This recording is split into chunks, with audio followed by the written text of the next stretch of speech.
In the headlines, Plateau Local Council declares 24-hour curfew over terror attacks. National Industrial Court says order restraining NLC, TUC from embarking on strike subsists. Ram markets spring up in Abuja, sellers lament poor patronage. And on the international scene, 3 killed, at least 38 wounded in Israeli raid on Jenin camp. Hello and thank you very much for joining us on Trust News Update. My name is Abdullahi Ahmed.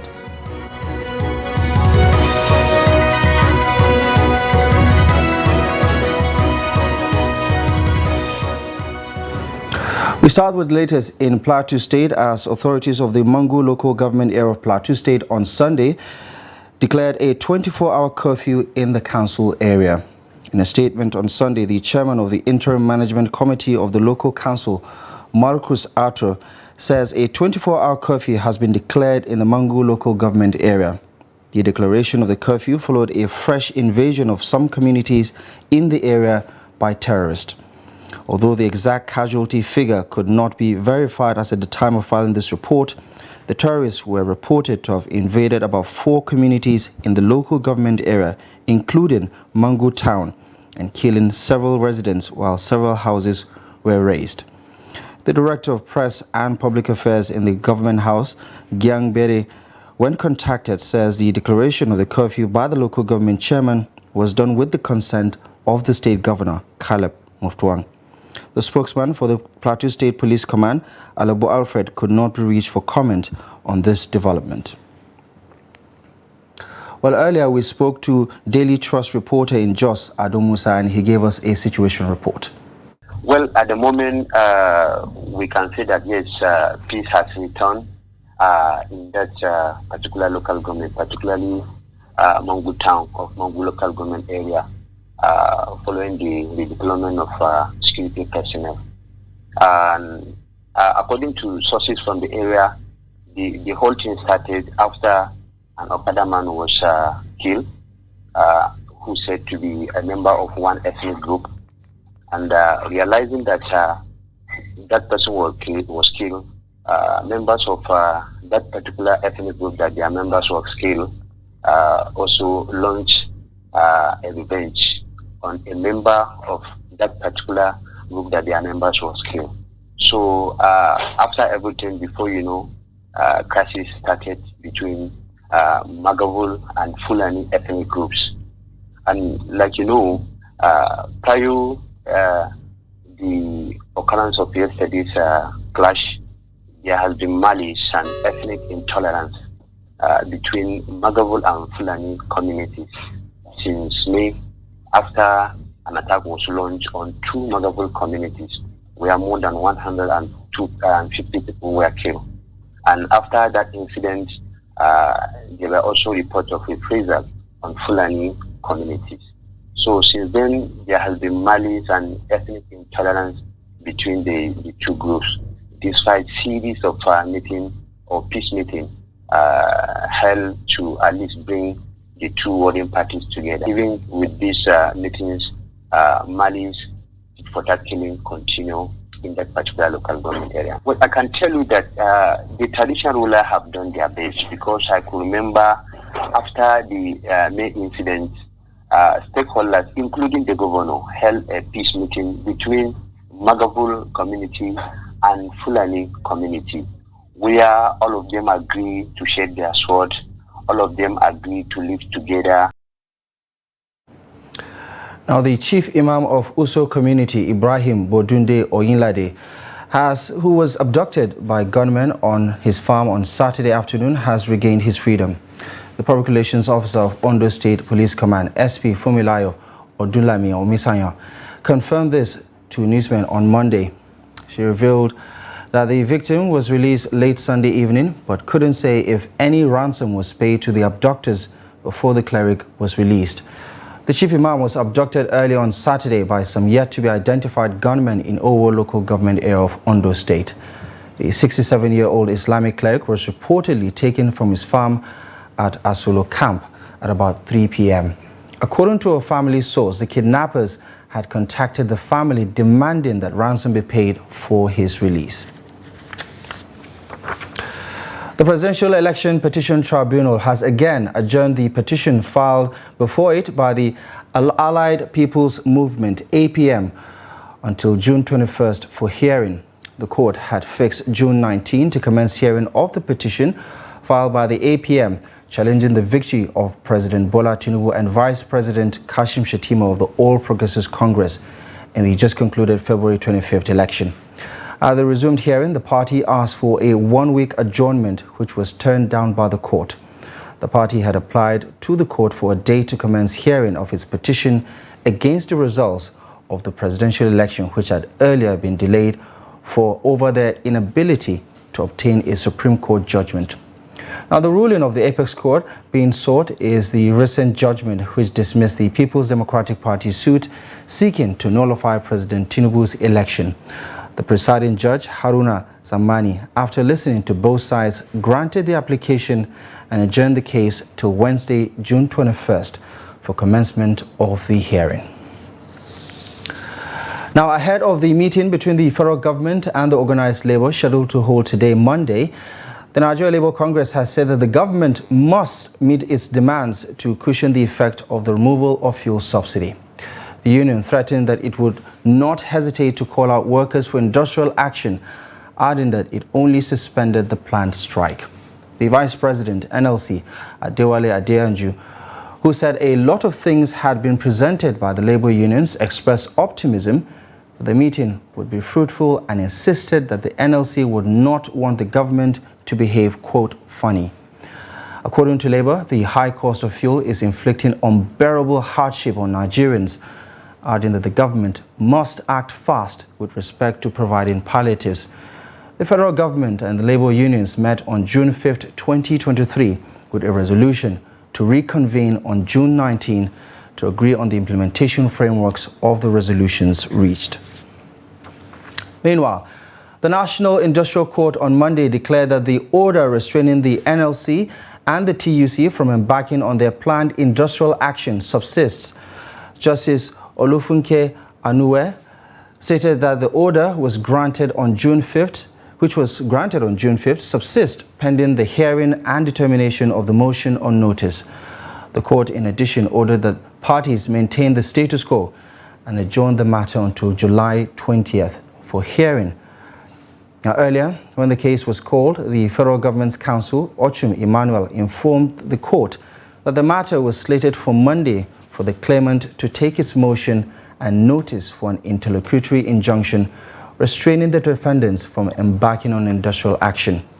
The defendants' counsel, Marshal Abubakar, on his part, however, replied that they had filed an application praying the court to set aside its order granted on June 5th, restraining his clients from embarking on a strike action. He also prayed for a short adjournment to take a look at the counter affidavit and respond. Now, car wash businesses provide employment opportunities for many people in Katsina State. However, recent fuel subsidy removal has had a significant impact on the industry, leaving many car wash owners struggling to keep their businesses afloat. Jamil Mabai spoke to some car owners and workers about the impact of these developments. His report. One of the busiest car wash spots in Katsina is now experiencing low patronage. Businesses are suffering as fuel subsidy is removed. With less profit, the cost of fuel has become a burden too heavy to carry. When there is work, I can buy 3,000 naira petrol. But now, if I am to fill my tanks, I buy 6,000 naira petrol. For 3 decades, Abubakar Chuma has been running his car wash business successfully until now. With unstable electricity, he is forced to lean on costly petrol.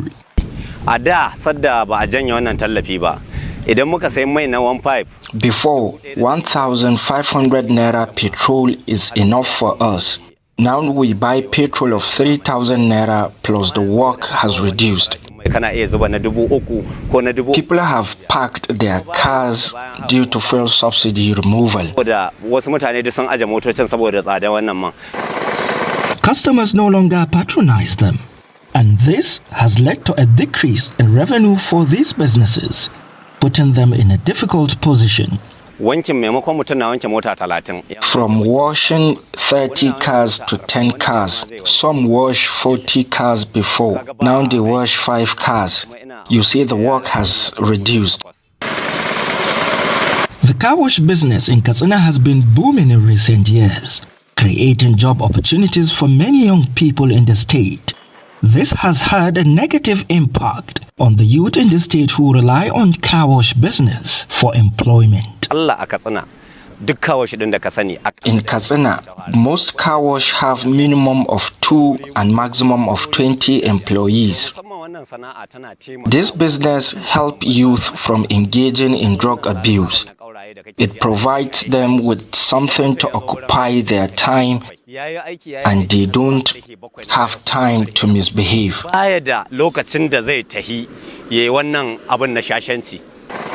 Jamilu Mubai, Trust TV News, Katsina. Back here in Abuja, residents are expressing displeasure over hiked prices of sacrificial lamb ahead of the Eid al-Kabir celebration. Trust TV's Kabir Lawal reports that while ram markets are springing up across the city, sellers are expecting buyers to come around. His report. Sacrificial rams are most important as Salah celebration fast approaches, with ram markets springing up in Abuja. However, ram sellers in the Federal Capital Territory explained that the rise in prices of rams can be attributed to the fuel subsidy removal, which has pushed transport fares up.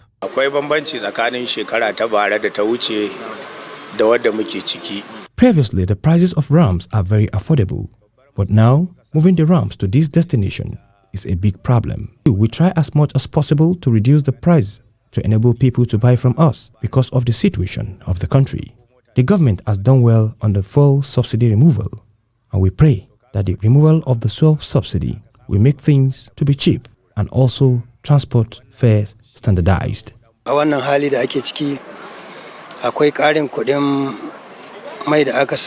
used to transport the rams at the rate of 100,000 naira, but now we spend close to 200,000 naira or more. The removal of the fuel subsidy has made the price to be more expensive than the previous one. We are calling on the government to do the needful to subsidize the transport fare to enable us bring more to the Federal Capital Territory. Some of the sellers added that the amount of money they use to transport the rams has more than doubled the normal price. The transportation is very, very, very, very expensive. And the way we are feeding them is also, that can also cause the price of ram to go high. Buyers also lamented that the prices of sacrificial rams have skyrocketed, though their incomes remain the same, calling on the government to subsidize transportation to further cushion the hardship being faced by the people. The sacrifice that you make within just once in a year, you'll be looking for a ram of 130. I don't buy that kind of idea. I'm calling on Muslim people. When you go to market, when you see a good ram, when you see a very big ram, that maybe is good for sacrifice. In your own mind, you know something that is good. In your own mind, if you are going to market to buy a shoe, to buy a wristwatch, or to buy a phone, you always go for a good something. When you go to the market to buy a ram, please try and buy something very good. We, the masses, will still contribute to this fake inflationary pricing or high skyrocket pricing of things. Even though before removal of the subsidy, this happened.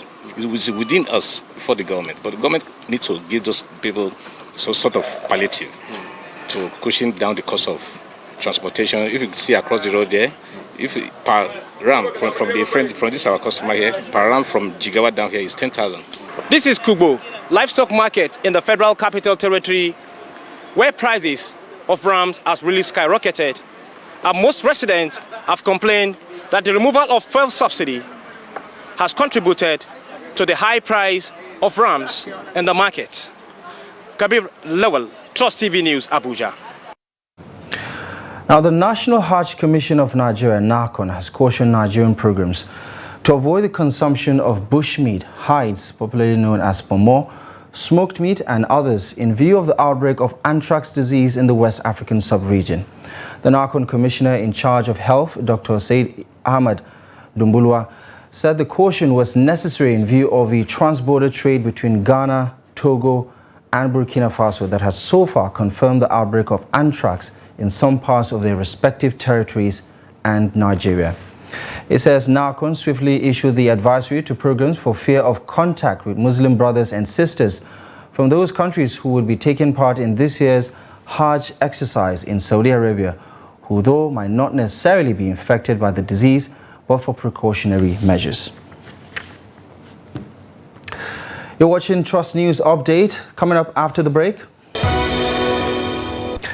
we take you to Plateau State community where marriage is cheap. Details coming up ahead.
Welcome back and thank you very much for staying with us on the news update. Here's a recap of our top stories at this hour. Plateau State Local Council declares 24-hour curfew over terror attacks. The National Industrial Court says order restraining the NLC and the TUC from embarking on strike subsides. Now, the Disciplinary Tribunal of the Pharmacy Council of Nigeria, PCN, has suspended 4 pharmacists for unethical practices and misconduct. They were suspended for offenses ranging from making false statements to the council for the purpose of procuring the registration of new pharmaceutical premises, diversion of company funds and pharmaceutical products, holding dual employment, and fraud, such as falsifying remitter retrieval reference payment receipts to the PCN, among others. The tribunal suspended 2 of the pharmacists for 3 years, one for 33 months and the other one for a year. In the judgment, the chairman of the governing council of the PCN, Professor Ahmed Tijani Mora, who is also the chairman of the tribunal, says the 4 pharmacists deviated from the ethical standard of pharmacy practice in the country. He said the names of the 4 pharmacists would be deleted from the register of registered pharmacists in Nigeria for the period of the suspension. Now, a report from the United Nations Office on Drug and Crime in Nigeria indicates that 14.3 million people aged between 15 and 64 abuse drugs. The Secretary of the National Drug Law Enforcement Agency, Shadrach Haruna, said this at an event to flag off a week-long activity marking this year's World Drug Day themed People First, Stop Stigma and Discrimination, Strengthen Prevention. Here's Noel Sampson with the rest of the story. Drug abuse is when a person takes more than the recommended dosage of drugs. According to the agency, efforts were made to cut down the supply of drugs in the country by making significant arrests across the country. In 29 months, we have arrested 31,675 drug offenders, including 35 barons. We have successfully prosecuted and convicted 5,147 of them, and over 11,000 other cases still pending in court nationwide, while 23,725 drug users have been counseled and rehabilitated, majority of them through brief interventions. In the same vein, about 6.3 million kilograms of various illicit substances have been recovered and in response to our effort to strip up drugs and shut down distribution channels. We have destroyed 852.142 hectares of cannabis farm and dismantled 3 clandestine methamphetamine laboratories. Similarly, the country director, United Nations Office on Drugs and Crime, said the organization is dealing with many issues in order to reduce the flow of illicit drugs. Is first and foremost to even further strengthen our collective efforts to increase the capabilities and benefits of international cooperation in criminal justice matters, with a specific target of dismantling the trafficking networks involved in this terrible trade. Secondly, I think long overdue is to make sure that the public, the primary health care providers are better prepared to take care of basic drug counseling needs, of knowing how to deal with people suffering from drug use disorders, and that needs to be rolled out. We need to further improve on the availability of treatment capacities. Drug abuse also plays a role in many major societal problems such as drug driving, violence, stress, and child abuse. Drug abuse can lead to homelessness, crime, and missed work or problems with keeping job. It harms urban babies and destroys family. Noel Samson, Trust TV News, Abuja. To Plateau State now, where members of the Afizere ethnic group in the state believe marriage expenses in their tradition are less expensive compared to other cultures in the country. Ado Musa reports that the ethnic group is encouraging young men to marry women from their tribe. His report. Marital rights for the Afizere ethnic group are simple that anyone can afford. However, as the society is changing, list of items required as gift to would-be wife is also changing in the community. Azima Gaji is the chairman of Language Institute Izere, and he explains what it takes to marry from his ethnic group. You only bring maybe, they say, carton or 2 cartons of sweet, 2 cartons of biscuit, and you now bring goats. Because you have to bring goats, there is what we call itekuche. That is the blessings of the uncles. Magaji said, with 300,000 naira or less, Esuto can get a wife in Afizere ethnic group, adding that the said amount can take all the marital expenses. If you are Afizere, averagely, no matter how high the status is, it may be 300 to 400,000. It will be okay for you. Yes. But it may be less. Sometimes the parents of the girl may decide, depending on the relationship you have with the parents. Anna Amos, who is married for the past decade, explained what her husband spent before marrying her. Like my own time, my husband did not take anything apart from 15,000 naira. Nothing was, nothing more, nothing less. Because my parents believe that he has also become a son in the family. And it is a relationship that has been built. Because if it is a relationship that has been built, there's nothing that you say, okay, bring this, bring that, no. Peter Azi, a member of the group who intends to marry from among the Afizere ethnic group, said simple marital rights of the ethnic group motivated him to choose a woman from the tribe. For me, as a very agile youth that is yet to get married, I'm very proud to tell you today that Izere culture in regard to marriage is very, very fair to Izere youth. For me today, I stand bold to tell you that I'm intent to marry Izere lady. According to the group, though the advent of Christianity and Islam has affected their marital rights, certain customs are still being practiced by many living in the villages. Ado Musa, Trust TV News, Jos. Interesting development there. The Nigerian Meteorological Agency, NIMET, has predicted cloudiness and thunderstorms from Monday to Wednesday across the country this week. NIMET's weather outlook released on Sunday predicted a cloudy atmosphere on Monday with patches of clouds over the northern region, with prospects of morning thunderstorms over parts of Adamawa, Kaduna and Taraba states. NIMET also forecast thunderstorms over parts of Sokoto, Zamfara, Borno, Taraba, Adamawa, Kaduna, Kano, Katsina, Bauchi, Jigawa, Gombe and Kebbi states. The agency anticipated a sunny atmosphere on Tuesday with patches of clouds over the northern region and the prospect of morning thunderstorms over parts of Sokoto, Kebbi, Taraba and Adamawa states. It predicted thunderstorms over parts of Katsina, Kaduna, Borno, Adamawa and Taraba states and thunderstorms over parts of Nasarawa and Kogi states. According to NIMET, for areas where thunderstorms are expected, strong winds are likely to precede the rains, and as such, trees, electric poles, unsecured objects and weak buildings may be affected.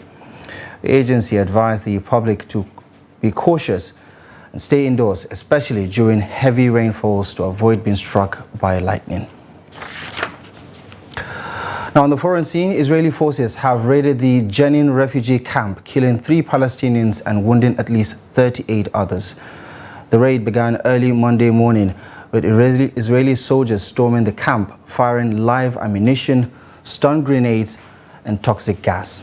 The Palestinian Ministry of Health has identified the victims as Khalid Dawish, aged 21, Qassam Sariya, aged 19, and Ahmed Sakr, aged 15. The Israeli military says the raid was to arrest 2 suspects and that Israeli soldiers came under fire, which resulted in a massive exchange of gunfire.